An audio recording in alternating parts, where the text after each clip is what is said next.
At our birthday party, her cake had 5 tiers and gold roses. Mine was hidden behind the champagne tower. He got the Vogue cover. I got sent to an institution. All because Julian Mercer, my Julian, chose my sister. But they forgot one thing. You can erase a name. You can't erase a woman who knows the truth. I had always known I was the imperfect twin. Vivian sparkled in designer gowns, graceful, golden, the kind of woman people turn to look at twice. Camille Hartley was the quiet one.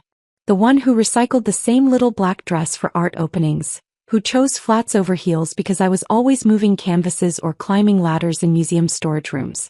At our 25th birthday celebration, it was clearer than ever that I was the afterthought. Vivian made her entrance like a Broadway lead, flawless in a custom Dior gown, her heels tapping the polished marble like punctuation marks. Cameras followed her. Laughter blossomed in her wake.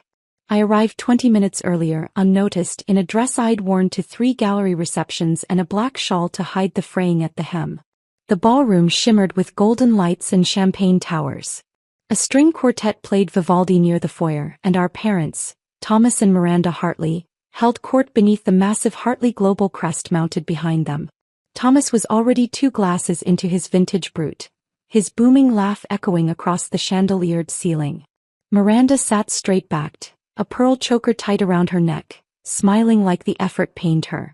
Vivian's cake was a 5-tiered masterpiece, sculpted with fondant roses, flecked with edible gold. Mine was a quiet, modest chocolate tier tucked into the corner, barely visible, as if the caterers had been told to portion my existence accordingly. "Make a wish, Camille," Miranda said as I leaned over my cake. Her voice was tight, her smile tighter. And what was there to wish for?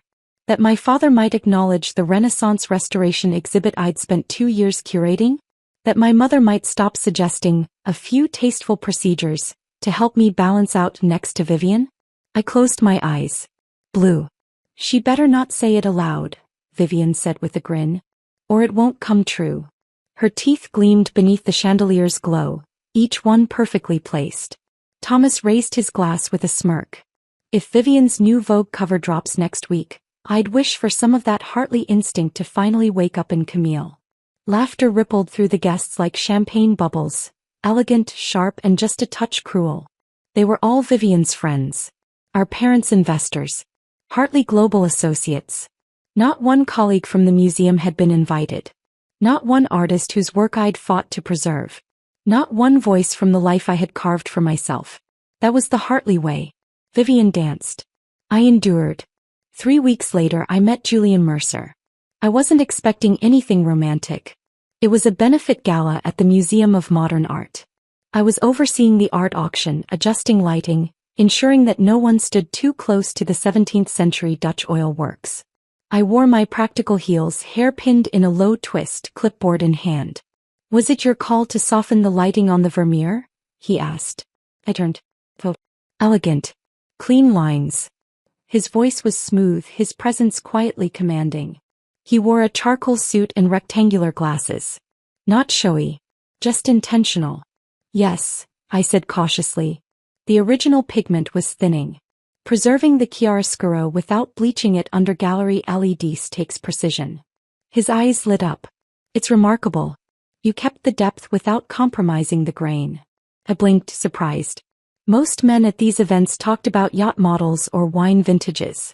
Julian Mercer talked technique. Conservation.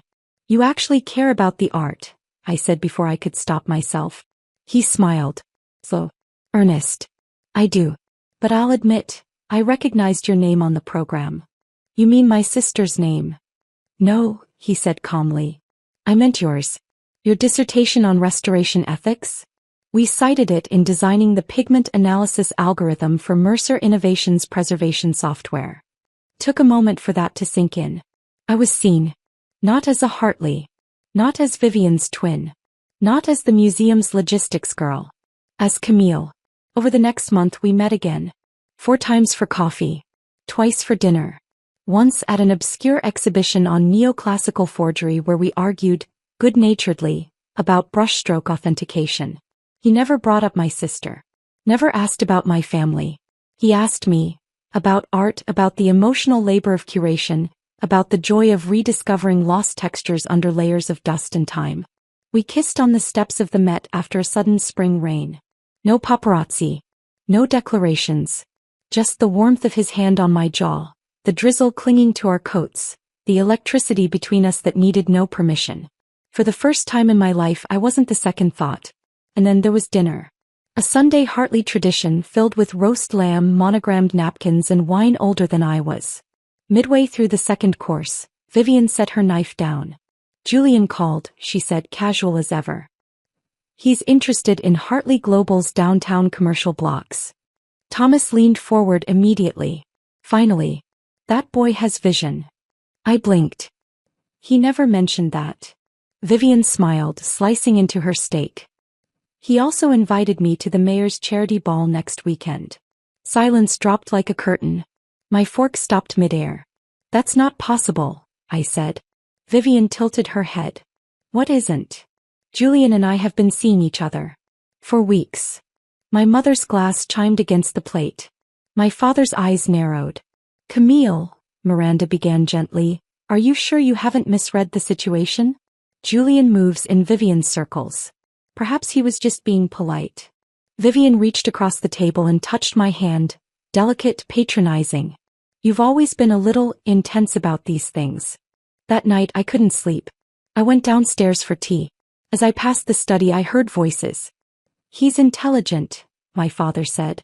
But he's still a man. He'll come around. Camille's emotional instability, her obsession with art, it's embarrassing. She's passionate, Julian said, defensive. There's a place in Switzerland, Thomas cut in. Discreet. Active. They specialize in refinement. In realignment. She'll return softer. Easier. I stood frozen in the hallway. And if I agree? Julian asked. You get the deal. And whichever daughter you want. Like we were interchangeable. Like I was collateral. The next morning Julian was in the garden. He texted, please. Let me explain. He wore navy again. Always clean, always composed. Camille, he said as I approached. Please listen. Go on. Your father, he wants control. He doesn't understand you. I never agreed to any of this. How much is he paying you to erase me? I asked. His face flinched. It's not like that. It's exactly like that, I whispered. Is this for my own good too? He reached for my shoulder. You're spiraling. You need to. That's when I felt it. A sharp prick in my neck. Something cold flooding my bloodstream. Hands on my back. Footsteps behind me. Julian's face above mine. His mouth moving. Apologies maybe. Excuses.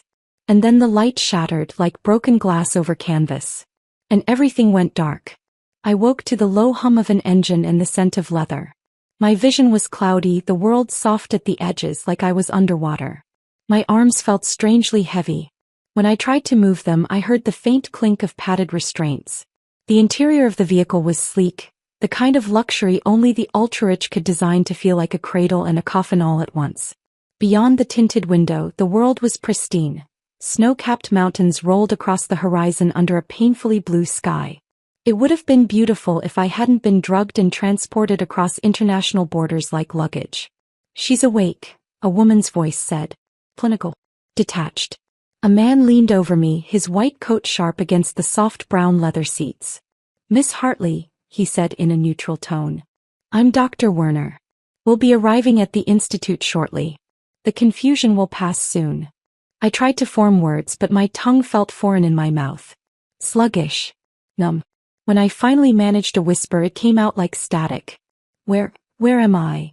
Switzerland, he replied. Celestia Hills Institute for Behavioral Refinement. You've been enrolled in our exclusive wellness program. Wellness program. That phrase might have been amusing if my wrists hadn't been strapped to the seat.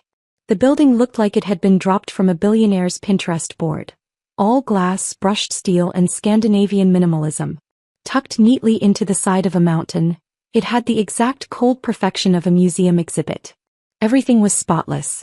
I was rolled through the automatic doors in a wheelchair, though I wasn't sure if I was too weak to walk or if they simply didn't trust me to. The reception area looked more like a luxury hotel than a hospital. If hotels came with biometric scanners and security guards who pretended to be polite. A silver-haired man approached with the kind of posture that came from breaking people for a living. "Miss Hartley," he said, offering a hand I didn't take. "I am Dr. Ansel Riker, director of Celestia Hills." He had a faint German accent, clipped and controlled. "We specialize in emotional restructuring and personality optimization for individuals of your standing." "You mean kidnapping and brainwashing?" I asked, my voice raw but steady. He smiled as if I'd complimented his tie. "Your father mentioned your spirited nature. We'll help you channel that energy more productively." They showed me to a suite. Yes, a suite. Beautifully furnished with pale gray walls and sweeping views of the valley. But every surface was rounded, every drawer locked. The windows didn't open. The bathroom door had no lock. The closet contained only 3 identical sets of loungewear. White, soft, sterile.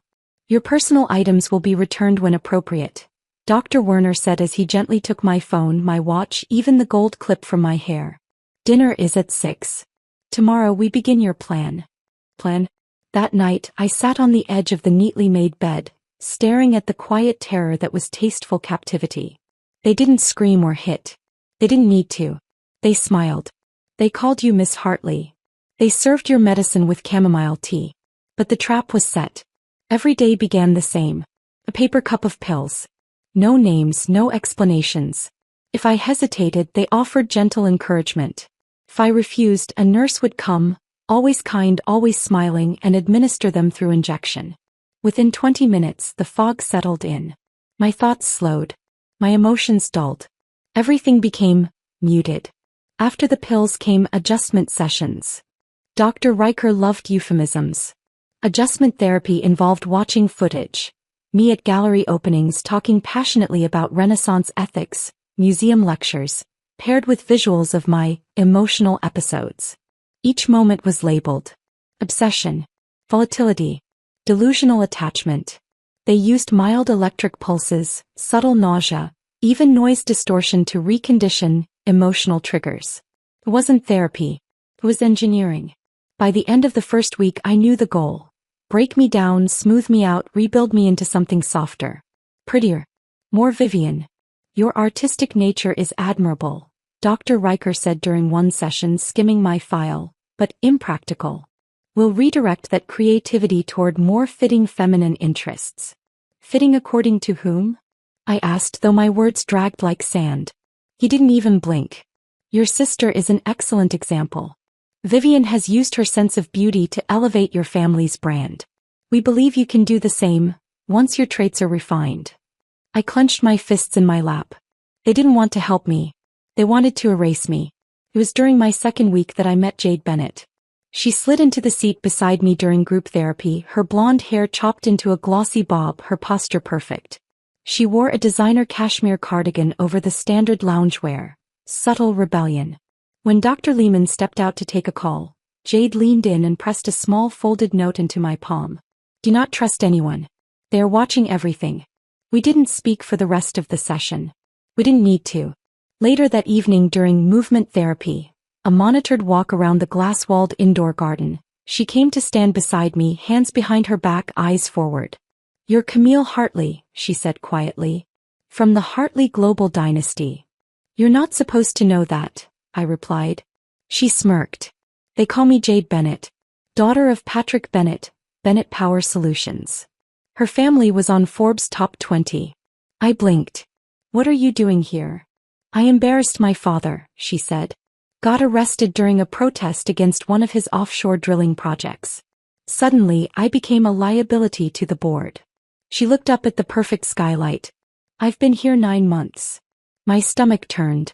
They can't just keep us here forever." Jade let out a bitter laugh. "That's what I said. The longer you stay, the more they convince your family that you're broken." Over the next week, she taught me everything. How to fake compliance. How to hide pills under your tongue and spit them into a towel. Which guards skipped rounds. Which surveillance cameras were dummies. Which staff could be manipulated. "We need to find our files," she said one night while we sat cross-legged in her room during relaxation hour. "I want to know what they're really doing to us." 3 nights later, we slipped out during shift change, our heartbeats like war drums in our ears. Jade had memorized a trick her father's tech teams used. With a few quick taps on a maintenance panel, she disabled one hallway camera. My hands trembled as I typed my name into the digital record system. Hartley, Camille. The screen lit up. Payment records from Thomas Hartley. Additional funding from Julian Mercer. My breath caught. There was a full treatment plan under my name, signed, dated and labeled non-consensual behavioral restructuring. Dr. Riker's private notes read. Subject resists reprogramming. High intelligence complicates compliance. Recommend dosage escalation and initiation of Phase 2. Estimated time to full integration, 6 to 8 months. I turned to Jade, my voice hoarse. What's Phase 2? Her face paled. That's when they erase you completely. I stared at her. How do you know? Her eyes filled with a quiet ache. Because I've already lived through it. The girl I used to be, she's gone. And they're still trying to kill what's left. That night I didn't sleep. I lay in my bed, silent and still, the medication I'd hidden burning in my palm like a secret. I had no way out yet. No plan. No allies on the outside. But I had Jade. And I had something else. Rage. The chair beside mine was empty. In the quiet circle of 10 patients inside the glass-walled group therapy room, the absence of Jade Bennett was a silent explosion. There was always a certain symmetry in our formation. 2 rows of chairs, soft cream upholstery, diffused morning light through skylights above. She always sat on my left. She was never late. Never early. So the emptiness hit me like a whisper too loud to ignore. Dr. Lehman didn't pause when he walked in. Miss Bennett has been transferred, he said, scanning the group. She's receiving intensive treatment in our Geneva branch. That was all. No concern. No questions. Not even a blink from the others. That's when I realized, this place hadn't just broken people. It had rearranged them into obedient silence. But I didn't nod. I didn't smile. Because I knew what transferred really meant. That night I broke into her room. It had been cleaned, scrubbed until it smelled of antiseptic and lemon polish. Her clothes were gone. Her books, gone. Even the pressed flowers she'd carefully arranged along her windowsill had vanished, as if her presence had been too much of an inconvenience to remember. But they missed something. Behind the baseboard near the door I saw them, 3 tiny rust-colored specks. Blood. So small, so insignificant to anyone else. But not to me. I dropped to my knees. Not from grief. From the fury that coiled in my stomach like smoke turning to flame. 2 days later I learned the truth. I'd slipped out of meditation hour with a stolen staff jacket and moved into the administrative hallway during a schedule gap. Through the frosted glass I saw Dr. Riker's silhouette. He was calm, of course. Always calm. She was a problem, he said. Resistant. Disruptive. Dr. Werner's voice answered, flatter and colder. Her father was made aware of the risks. ECT was a necessary escalation. Riker sounded bored. Cardiac arrest during neural mapping isn't common, but it's manageable. Official report says transfer. Complications. Keep everything aligned. They moved on to another name. But I couldn't. My stomach twisted. Jade was dead. And they planned to rewrite her story into a neat little lie. I didn't cry. I didn't scream. I changed. That very night I rewrote my plan. The original escape idea Jade and I had spent months whispering over? Scrapped. Too exposed. Too dependent on 2 people. I was alone now. And alone I would survive. Step 1. Disappear in plain sight. I became their favorite patient. During adjustment therapy, I quoted their training videos. In private sessions I thanked Dr. Riker for his guidance. I mirrored their language back to them, spoke of femininity, of harmony, of my desire to be more like my sister Vivian. I watched as they lowered their guard. Behind my soft voice and downcast eyes, I mapped every surveillance blind spot. I noted which nurse left keys too close to her tray. I catalogued every door that didn't quite click closed, every hallway with flickering lights the cameras couldn't see. I wasn't healed. I was calculating. And I was running out of time. One morning during creative therapy, I pocketed a pen refill. That afternoon I stole a maintenance key card left unattended on a supply cart. At night I hid my journal under my mattress. coded, encrypted with metaphors drawn from Renaissance restoration techniques. Anyone reading it would see ramblings about pigment layering and varnish depth. But I knew the truth behind every metaphor. I recorded patient names, drug doses, doctor rotations. I built my case. And I waited. The date I chose for my escape wasn't symbolic. It was logical. Friday. 2 guards were scheduled to swap shifts at 2 a.m., and there would be a 90-second surveillance sweep reset between zones 2 and 3. That same night, a system test was scheduled for the south exit keypad. And the weather would drop below freezing. That mattered. Because if I was caught, the snow might cover my blood. At 11:52 p.m. I stood in my suite, dressed in a maintenance jacket, hair tied back, key card taped inside my sleeve. The flash drive I'd stolen from the tech lab sat inside a rolled-up pair of socks. My journal was tucked into the lining of my loungewear pants. And Jade's hand-drawn escape map, creased, faded, was folded into my bra over my heart. I looked in the mirror. The woman staring back at me didn't look like Vivian anymore. She didn't look like Camille Hartley either. She looked like someone new. Someone dangerous. At 2:01 a.m. I stepped into the hallway. No alarms. No voices. The fluorescent lights buzzed softly. I moved quickly, each footstep timed with the patterns I had memorized. Turn. Badge swipe. Hold breath. The door to the records wing clicked open. I didn't waste time. I downloaded my file first. Payment records from my father, signed letters from Julian Mercer approving continued funding, and medical reports listing me as non-compliant, emotionally volatile, requiring restructuring. A footnote chilled me. Phase 2 scheduled. Subject exhibiting false compliance. Initiate at 3 a.m. They had planned to erase me that night. Tonight. I pulled up Jade's file next. No discharge. No death certificate. Just a cold line of text. Procedure incomplete. Transfer terminated. That's when the alarm blared. Security breach detected. Swing. Initiate lockdown. Red lights flooded the corridor, sirens slicing through the stillness. I didn't think. I ran. Down the east hall. Left through the emergency stairwell. Up 2 flights to the maintenance corridor. Boots thundered behind me. I reached the rear tunnel, the one that led to the old generator bay. Jade had said it hadn't been used in years. I prayed she was right. I hit the final door with my shoulder, wrenching it open. Snow hit me like a slap to the face. The alpine wind screamed. Thin slippers offered no protection. But I ran anyway. Down the slope through the trees. My legs burned. My lungs screamed. I could hear the dogs behind me. But I didn't look back. As I knew. If I looked back I wouldn't survive. Branches tore at my skin. My hands were numb. The flash drive slipped from my pocket but I caught it just in time. I didn't know where I was going. Only that it had to be away. Away from Celestia Hills. Away from the facility where daughters were redesigned and girls were disappeared. Away from the people who once claimed to love me. And somewhere in that endless stretch of moonlit snow, bleeding from my ankle and trembling with cold, I made a promise. To Jade. To myself. If I survived I wouldn't just escape. I would return. And I would ruin them all.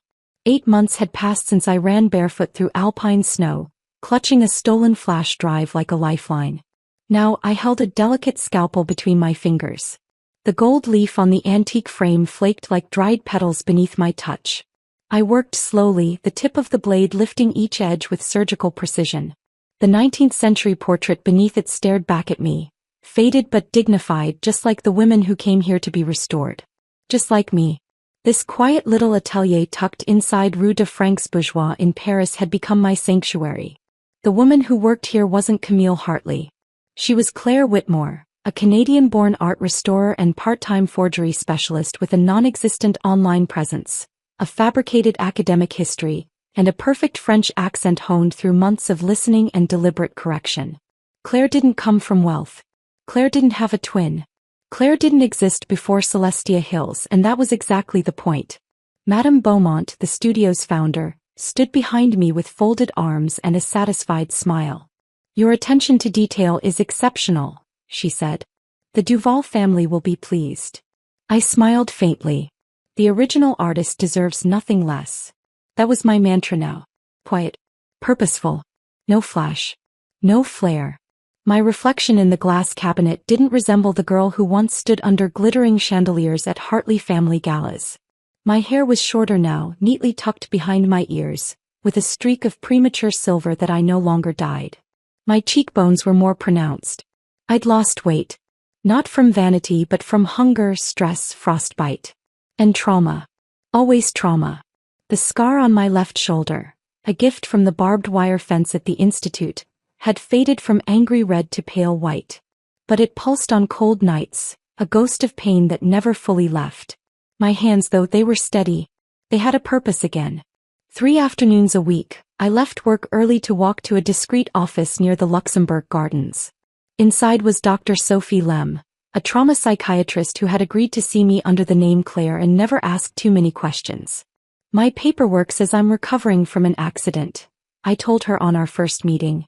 Dr. Lem had simply nodded. Then we'll start with that. We never used the word institute. But she knew. I think she always knew. She taught me how to ground myself when panic clawed at my throat in public spaces. How to scan a room for exits. How to distinguish real danger from old fear. Some days I barely spoke. Others I told her stories in pieces, coded like my journal. About a friend who disappeared.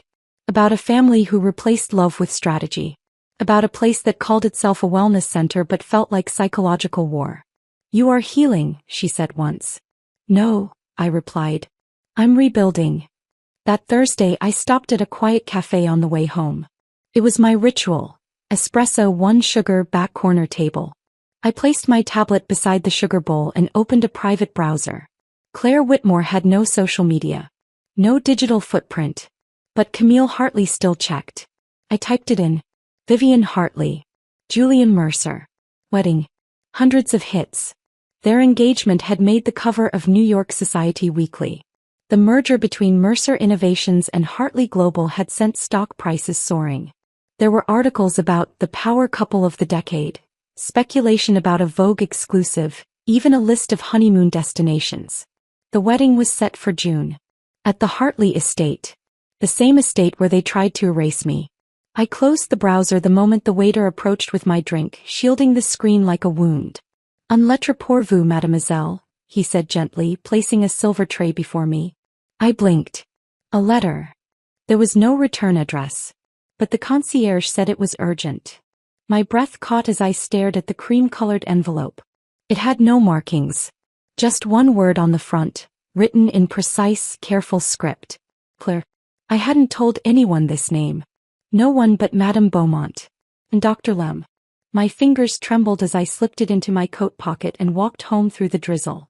My apartment in the Marais was modest but sunlit. 5th floor walk-up. 1 bed, 1 kitchen window, 2 locks on the door. It smelled like lavender soap and old stone. I sat at the table, took a deep breath and slid the envelope open. Inside was a thick invitation card trimmed in gold foil. The kind the Hartleys would choose. Mr. and Mrs. Thomas and Miranda Hartley. Request the honor of your presence at the marriage of their daughter, Vivian Hartley, to Mr. Julian Mercer. Saturday, June 17th. At the Hartley Estate, New York. My coffee cup slipped and shattered on the floor. Dark liquid spread across the tiles like a spill of ink. But I didn't move. I stared. How had they found me? Who knew? Then something else slipped out from behind the invitation. A handwritten note. In familiar script. Camille. I respected your wish to disappear. But there are things you don't know. Things I need to say. Face to face. Please come home. Not for them. For the truth. Julian. I sank to the floor. Surrounded by shards of ceramic and the bitter scent of spilled coffee, I sat in silence. My heart was steady but my hands trembled. The invitation alone could have been their way of mocking me. But this, Julian's letter, meant something else. That he was still watching. Still reaching for a version of me he had helped destroy. What hurt the most wasn't fear. It was the small, sharp flutter in my chest. Shame. Because I had once loved him. Because a part of me still remembered the way he said my name when no one else was listening. That night I made 2 phone calls. The first was to Marcel, a contact Madame Beaumont had once introduced me to, a forger who specialized in clean identities for complicated people. I might need to disappear again, I told him. Start preparing something. Just in case. The second call was harder. It was to Dr. Lem. She answered on the second ring. I need to learn how to face the people who hurt me, I said quietly. Because I'm going home. The Hartley estate hadn't changed. The same manicured hedges. The same ivory fountain gurgling in the center courtyard. The same white marble facade, standing cold and proud beneath perfect blue skies. Everything was exactly as I remembered. Except me. I stepped out of the taxi in a tailored navy blazer and dark sunglasses. My hair tucked neatly, my posture unyielding. Claire Whitmore stayed behind in Paris. Today I was Camille Hartley again. Daughter of the house. Daughter they tried to erase. The butler opened the door before I could ring. His mask of professionalism slipped for just a moment. Miss Camille, we were not expecting you. Clearly, I said. The foyer smelled like glass cleaner and wealth. I left my small suitcase by the door and walked through the familiar halls with a calm I didn't feel. Voices floated from the garden. Floral arrangements, catering instructions, laughter. The wedding planners were here. Of course they were. Through the French doors I spotted them. My mother in a pale pink Chanel suit, directing florists with military precision. Vivian, dressed in ivory, flipping through a binder. And Julian, standing beside my father, glass in hand. He saw me first. His expression fractured. My father followed his gaze. His mouth opened slightly. My mother dropped her clipboard. Camille, she said, brittle as glass. I took off my sunglasses. Hello, mother, I said. I got the invitation. The silence after my words was almost beautiful.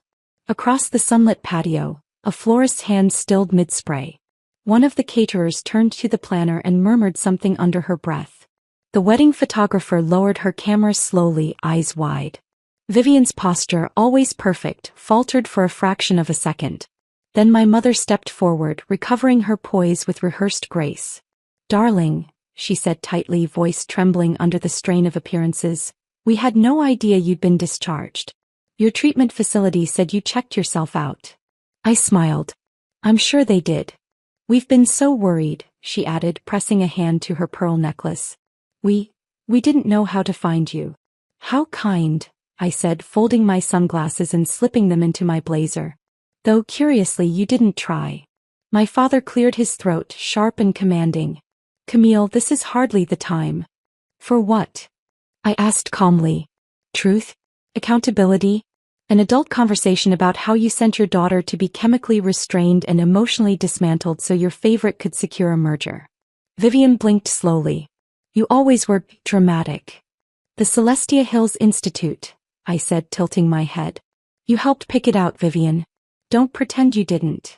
My mother shifted her weight, eyes darting toward the vendors. Why don't we give the family some privacy, she said, fake cheerful, clapping her hands together. The planner, clearly used to wealthy dysfunction, moved quickly. Of course. Let's move the arrangements to the East Terrace, everyone. Let's give the Hartleys a moment. I stood still as the crew packed up their tools and clipboards. When the last florist disappeared through the hedges, I turned back to them. Julian hadn't spoken. Not once. Not even as I met his eyes.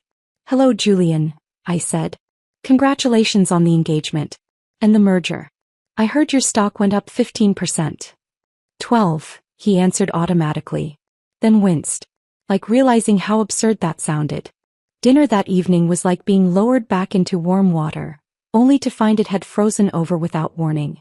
We sat around the long mahogany table in the formal dining room, just as we had when I was 16 and grounded for refusing to go to a debutante gala.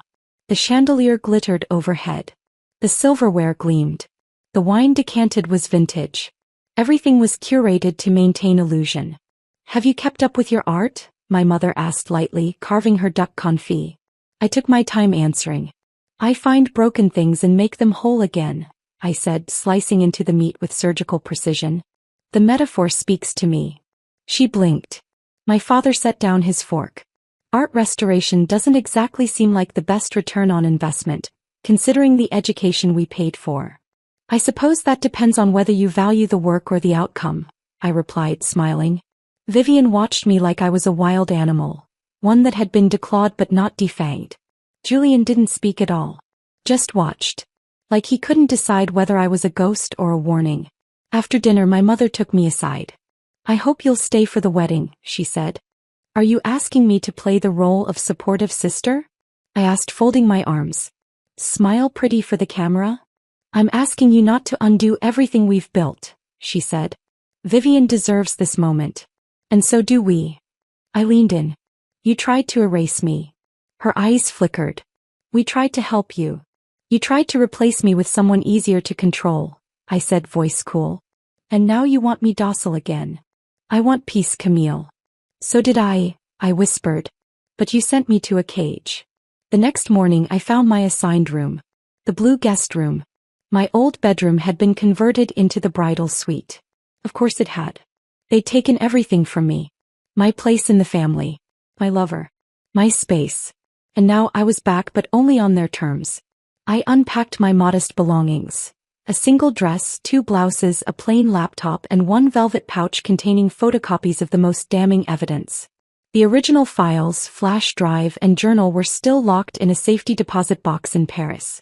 But these copies? These were enough to ruin reputations, dissolve contracts, and careers. Just in case. There was a knock at the door. I opened it to find Julian standing there. He looked tired. Not just physically. Worn. Frayed around the edges. May I come in? He asked quietly. I stepped aside. He didn't sit. Didn't speak for a moment. He stood in the middle of the room like a man approaching a firing squad. You seem different, he said. I studied him. This is what betrayal does to a person. Camille. No. You don't get to speak first, I said, cutting him off. You lost that privilege when you signed the transfer papers. I didn't know what they were doing. You funded it. He flinched. Kept going. Phase 2 was scheduled the night I escaped. That's what they call the part where they stop trying to fix you and start erasing you. I didn't know, he said again, softer now. I don't care. He took a breath. I came to say I'm sorry. I stared at him. I came to say that if you ever truly meant what you said to me, at the Guggenheim, in the rain, in the quiet, then you will never speak of it again. Because it doesn't matter now. He didn't argue. Didn't reach for me. Didn't pretend. He nodded. And left. Over the next week I became indispensable. I offered to help Vivian finalize seating arrangements. I walked the grounds with the planner and made suggestions for floral design. I assisted my mother with the dinner menu, reminding her that Julian didn't eat shellfish, because no one else remembered. I asked Vivian which wine Julian preferred with beef, because no one else had paid attention. I played the perfect sister. The recovered, reformed, elegant twin. I smiled often. I nodded at the right moments. I earned their unease. Vivian confronted me on Thursday. We were in the conservatory choosing flowers for the altar. She stared at me over a notebook of options. You've changed, she said finally. I have. She tilted her head. The institute must have worked wonders. I met her eyes. It changed me forever. She didn't ask how. Didn't want to. She simply moved on to the next page. At night, when the house quieted and I returned to the blue room, I opened my laptop and reviewed the timeline. The wedding was in 8 days. But my moment would come before then.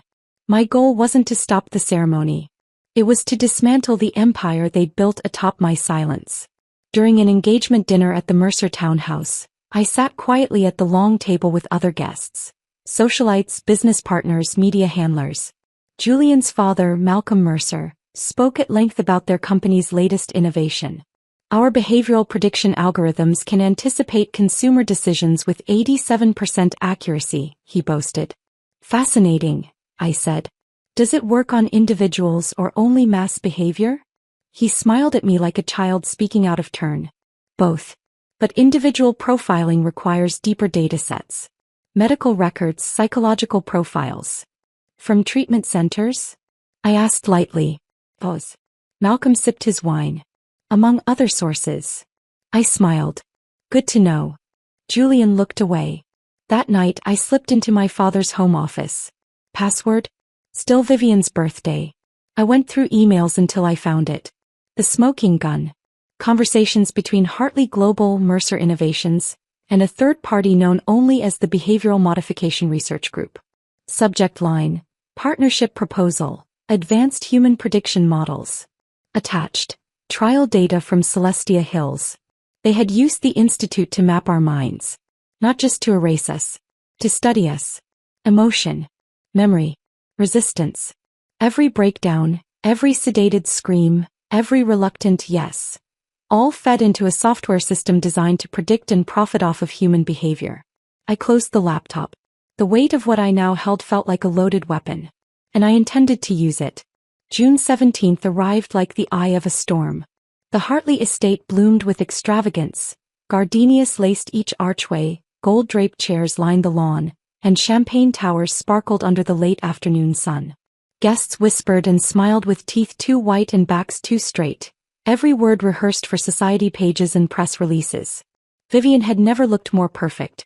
Her gown was a column of silk and Swarovski crystals, clinging to her like she'd been poured into it by ambition itself.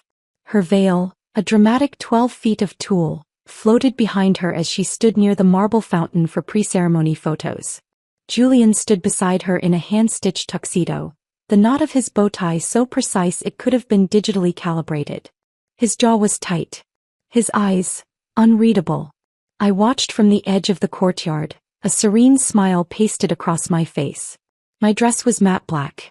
A color Vivian once claimed sucked the light from a room. Good. That was exactly the plan.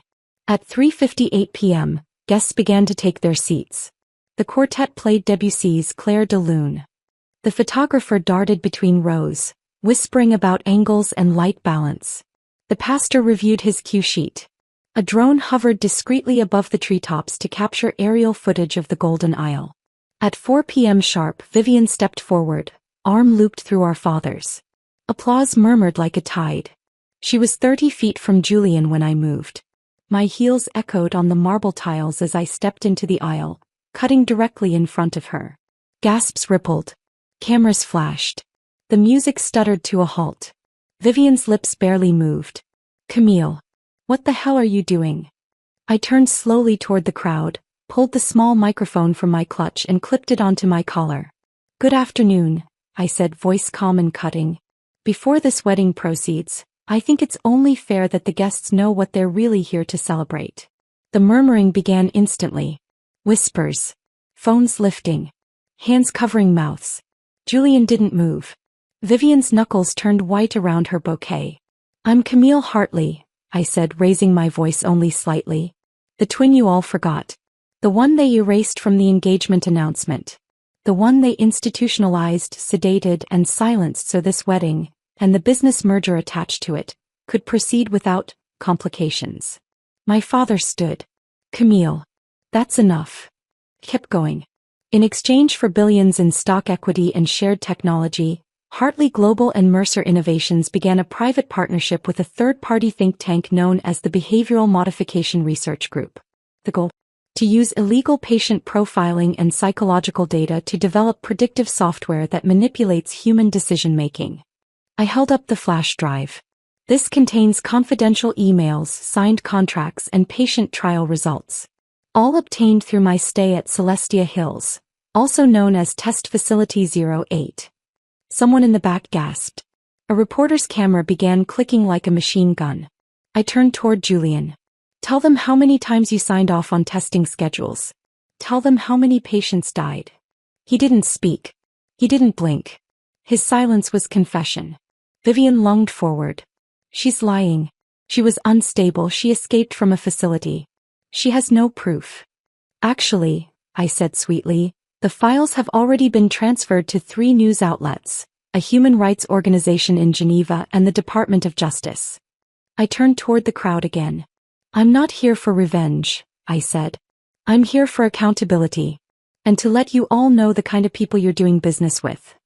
A woman near the front, a Mercer board member, rose from her chair and slipped away without a word. A man in a tux whispered furiously into his phone. Chaos spread like fire. Vivian's voice turned shrill. "You're ruining everything." "No, Vivian," I said, stepping closer. "I'm ending the lie." Security began to move toward me. But too late. I walked calmly to the center of the aisle and lifted the second microphone I'd hidden in my purse. "This wedding is cancelled," I said. "This empire ends today." The drone still overhead streamed the entire thing live. To over 200,000 viewers. I had hacked it that morning. Within the hour, the stock price for Hartley Global dropped 23%. Mercer Innovations halted trading. By sunset, news anchors across 3 networks were dissecting the footage. Whistleblower bride's twin exposes medical abuse scandal. Camille Hartley, the sister they tried to erase. Celestia Hills Institute under federal investigation. I didn't stay for the fallout. I left as calmly as I'd arrived. Back through the front gates, past the photographers and murmuring guests, slipping into a waiting black car that disappeared into Manhattan traffic. No tears. No goodbye. Not even a glance back. That night my phone vibrated. One new message from an encrypted number. You did it. Jade would have been proud. Whistle. I closed my eyes. For a moment I allowed myself to feel it. Not triumph. Not even peace. Just freedom. The next morning, I watched Vivian's press conference from my apartment in Paris. She wore black, copying me maybe. Or mourning her image. She called me unwell. She denied knowing anything about the Institute's deeper affiliations. She said she'd always wanted to help me. Julian stood behind her, expression like stone. They looked hollow. Like people waiting for the next crack in their porcelain mask. The final piece of the plan unfolded quietly.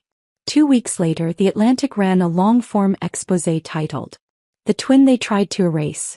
How Camille Hartley Took Down an Empire Built on Silence. It included testimonies from other former patients, emails, signed letters, and a photograph of me, unapologetically unedited, standing at the wedding with a microphone in one hand and a calm expression on my face. It went viral. Not because I was beautiful. Not because I was rich. But because I had survived. And then I'd burn the whole machine down. 2 weeks after the wedding imploded, the Hartley estate caught fire.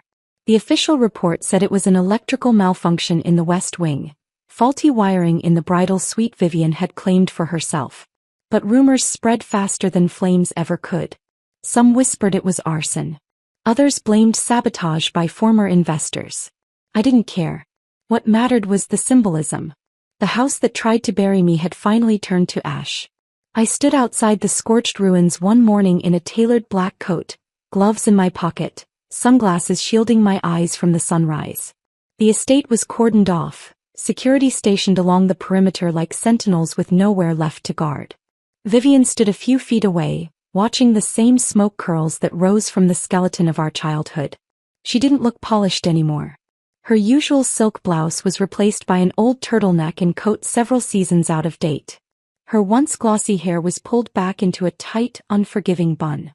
Quite the metaphor, I murmured, stepping beside her. She didn't answer at first. Just lit a cigarette with trembling hands. You shouldn't be here, she said finally. And yet I am. She exhaled smoke into the frigid air. You got what you wanted. You destroyed us. No, I said. You destroyed yourselves. I just refused to let you do the same to me. Vivian turned toward me, something wild behind her eyes. Do you think I chose this? That I woke up one morning and thought, yes, let's send Camille away, let's let her rot in a cell, let's marry the man she loved?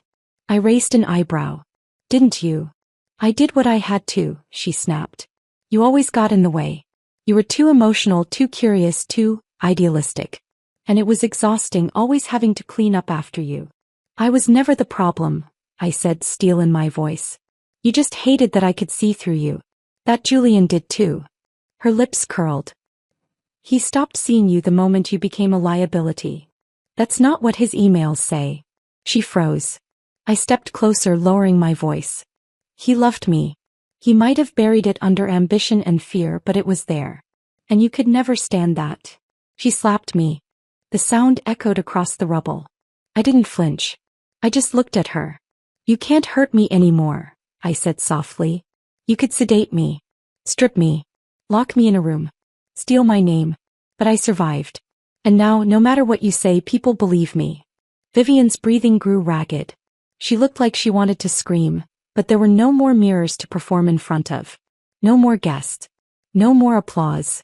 Only the silence of ruin. She sank to the cold bench beside the wrought iron gates and buried her face in her hands. Are you here to gloat? She asked hoarsely. No, I said. I'm here to say goodbye. I found Julian the next day. He wasn't hiding. He was sitting alone at the Mercer boardroom, lights off, tie loosened, looking like a man watching his own funeral in real time. His company was in freefall. Investors had pulled out. Class action lawsuits had been filed. And the Department of Justice had frozen key assets pending a full investigation. He looked up when I walked in. His voice was quiet. "I wondered if you'd come. I wanted to see how a man looks after he realizes he sold his soul and still lost everything." He didn't argue. Didn't deny. Just leaned back in the leather chair and stared at me like he couldn't decide whether I was his ghost or his punishment. "I meant what I said in the letter," he said finally. "And yet you never stopped them." I was scared. I nodded slowly. "So was I. But I was alone." "You weren't." He clenched his jaw. "I loved you. You left me in a cage." He stood suddenly, voice rising. "I thought they could help you. I thought, if you went somewhere structured, somewhere private, you'd come back to me." I stared at him. "I did come back. But not for you." His face twisted. "Then why?" I took a step closer. "To remind you what it feels like to lose something you thought would stay silent." He exhaled, defeated. "I'm ruined, Camille." I tilted my head. "Then we're even." The next few weeks blurred. Articles. Headlines. A documentary deal. A human rights organization offering to fund a survivor-led task force against unethical institutions. My name became more than a scandal. It became a symbol. Not of tragedy, but of defiance. Still, I kept my distance from the noise. Let others handle the fame, the interviews. My power wasn't in microphones or camera angles. It was in the files I'd released, the lives I'd saved, and the walls I had cracked wide open. One day I received a package. No return address. Inside was a photograph. Me and Jade sitting on the floor of Celestia Hills, back to back, heads tilted toward each other, laughing at something we no longer remembered. Taped to the back was a note. "You carried the torch. I carried the lens. Jade hadn't died. She'd escaped. And she'd been watching." Months later, I stood on a stage in Geneva, invited to speak at the World Psychological Ethics Forum. My nameplate didn't say victim. It said Camille Hartley, survivor advocate. I wore a midnight blue pantsuit. No jewelry.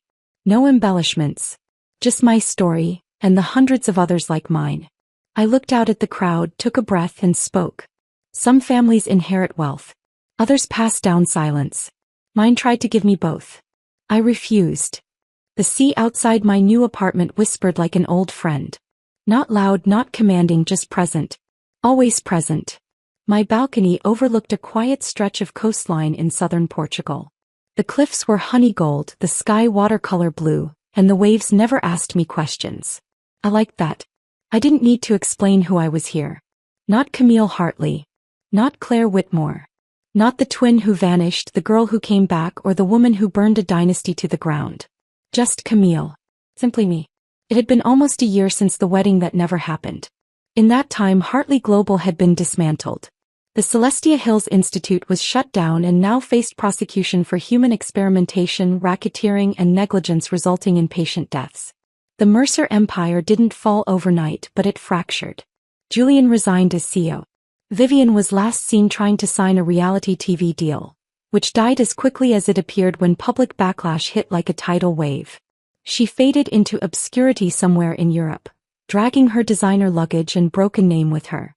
They were still alive. Still breathing. But they no longer controlled the narrative. And that was enough. The New Dawn Foundation became real 6 months ago. I funded it quietly, through settlement money I received as part of the class action suit and an anonymous donor I suspected was Jade. We provided housing, therapy, and legal aid for survivors of institutional abuse, particularly those from treatment centers that marketed correction as care.